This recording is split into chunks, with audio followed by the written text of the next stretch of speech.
ईद के दिन मैं अपने प्यारे हमवतनों को ये पैगाम देना चाहता हूँ कि जब पूरा पाकिस्तान ईद की खुशियों में मसरूफ है तो हम यहाँ बर्फ पोश पहाड़ों पर आपकी हिफाजत के लिए मौजूद हैं।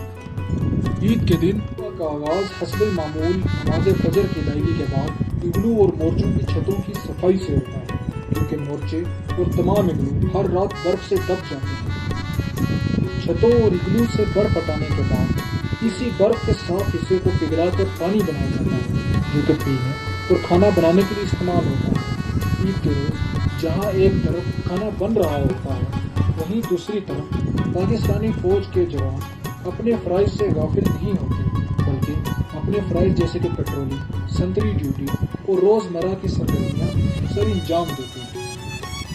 ईद के दिन हमारी सबसे बड़ी खुशी बड़ा खाना होता है, जो फौज के तमाम जवान मिलकर खाते हैं और इससे लुत्फ़अंदोज़ होते हैं। खाने के बाद तमाम जवान बारी बारी अपने अज़ीज़ व कारब को ईद के इस पुरमसरत मौके पर मुबारकबाद देते हैं। और अब जवान पाकिस्तान के तमाम खित्तों के नाम ईद का पैगाम देना चाहते हैं। यहाँ पर सांसें जमा देने वाली सर्द हवा है। हमारी ईद आपके सुकून में ही है। बस दुआ कीजिए कि हम हमेशा इसी जज्बे के साथ मुल्क की हिफाजत करते रहें। पाकिस्तान बहन भरावां को ईद के मौके ते ईद मुबारक। हिन ईद के मौके ते पाकिस्तान बहन भाई के ईद मुबारक पहुंचावन।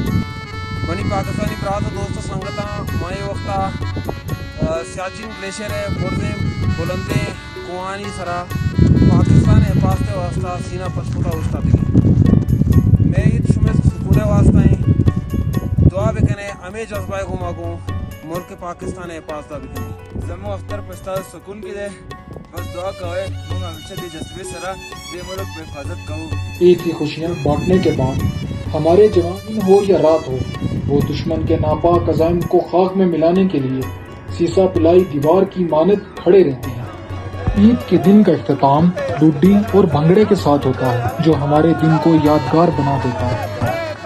और आखिर में पाकिस्तानी भाइयों को ये कहना चाहता हूँ कि आपकी दुआएं और आपकी मोहब्बत हमारे लिए हौसले का बाइस है। जब तक हम सब एक हैं, ये परचम लहराता रहेगा, ये चांद चमकता रहेगा।